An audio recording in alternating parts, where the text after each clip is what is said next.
Why has it developed into such a serious condition now? It wasn't present in the years preceding the attack. It wasn't present during the attack. Why has it occurred now? Is it because he is manipulating the system so that he can have an easier life?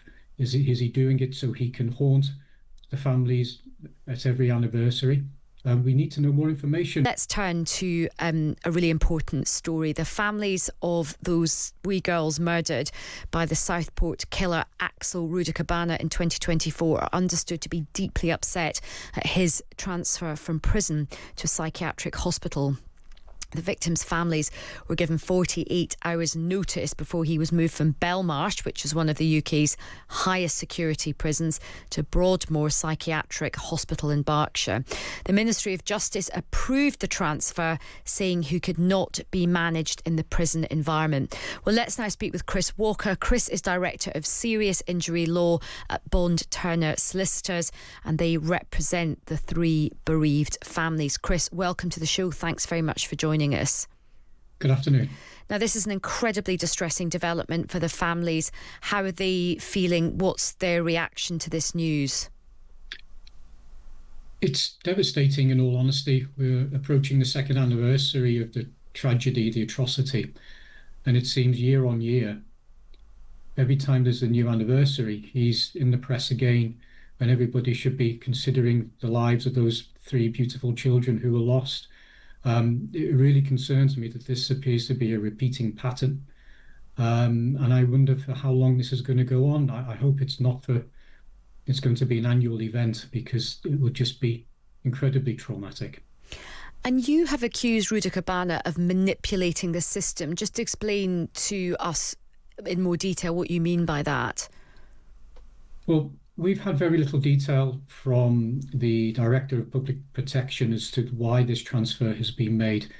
The information we've been informed of is that this is a mental health treatment. The purpose is for mental health treatment. I question why. It's quite clear that there was no element of psychosis or schizophrenia or any other psychiatric condition when he was planning meticulously his attack 2 years ago. Why has it developed into such a serious condition now? It wasn't present in the years preceding the attack. It wasn't present during the attack. Why has it occurred now? Is it because he is manipulating the system so that he can have an easier life? Is he doing it so he can haunt the families at every anniversary? We need to know more information, and as a consequence, I'm going to have a meeting with the Director of Public Protection to ask all of these questions and more on behalf of the families, because it's come out of the blue, and I just hope it isn't a repeating pattern emerging. And in terms of the information that the families got, I mean, when were they given notice and what information were they given? They received a phone call out of the blue on the 22nd of July.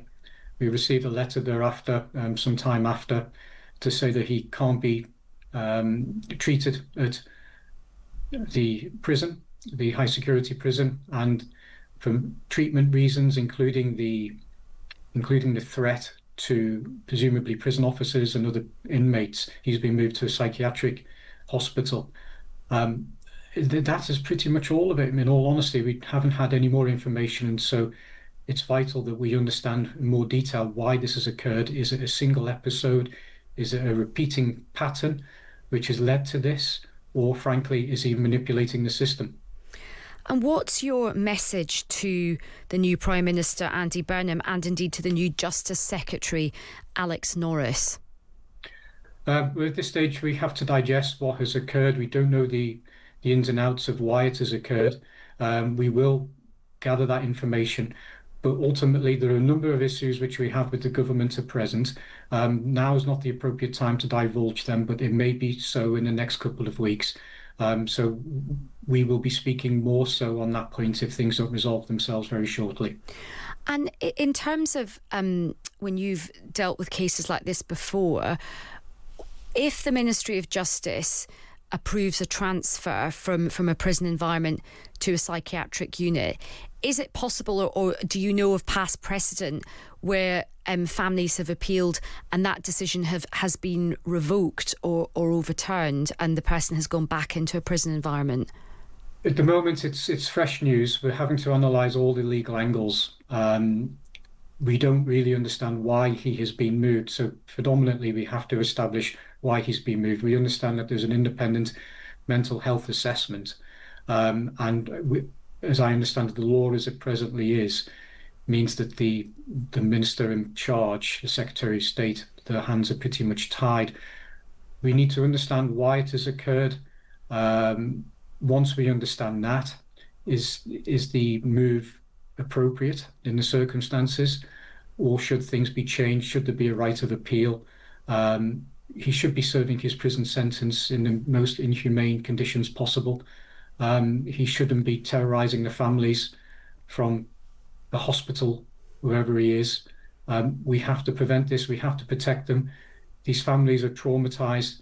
A period of time which is very, very difficult. It's approaching the second anniversary, and here we are talking about him rather than talking about those three beautiful girls.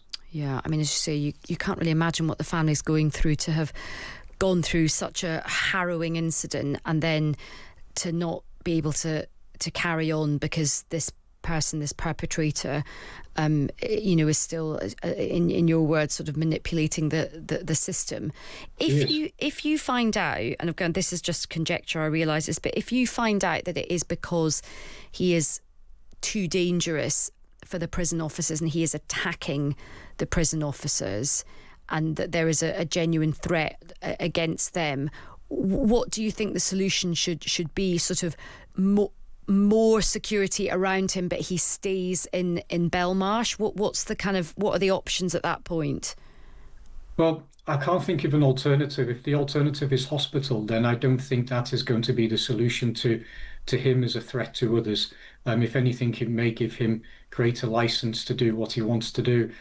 So therefore, the simple answer is yes, there has to be greater security at the prisons. There has to be permanent. He has to be permanently in a room, locked by himself, left to rot, in all honesty, without having the ability to affect the day-to-day lives of the families who are trying to live each day. I don't see how moving from a high-security prison to a hospital will manage his treatment or manage him any better. He has to serve a prison sentence. He has to serve a custodial sentence. He has to be punished for what he did. At the time he did what he did, he had full understanding of the quality and quantity of what he was doing. So I don't understand, and I can't believe why it is now a situation where his mental health is such that he needs hospitalization. He didn't need it 2 years ago, and I can't see why he needs it now. Okay, well, look, Chris, we really appreciate your time, and please do pass on our condolences to the families. Thanks very much for your time. Thank you. That's Chris Walker, who is Director of Serious Injury Law at Bond Turner Solicitors, and they are representing the bereaved families of those three wee girls murdered by Axel Rudakabana. I'll just read one message off the back of that story. Alec from London's messaging saying, let's not forget that Peter Sutcliffe, the Yorkshire Ripper, was in Broadmoor for 30 years. It's not a soft option. Rudakabana is clearly mentally disturbed, probably the best place for him. Nobody should be upset about this, but people are upset about it, particularly the families of the bereaved victims. So I think they should be factored in. I mean, as Peter was saying there, Chris was saying there, we haven't got all the details, but if there's any sense that he is manipulating the system to go somewhere which is going to be less harsh than prison, then I think you can understand why people are so worried and concerned about that. Well, I'm sure more information will emerge over the next few days on this story, and we will keep you up to date.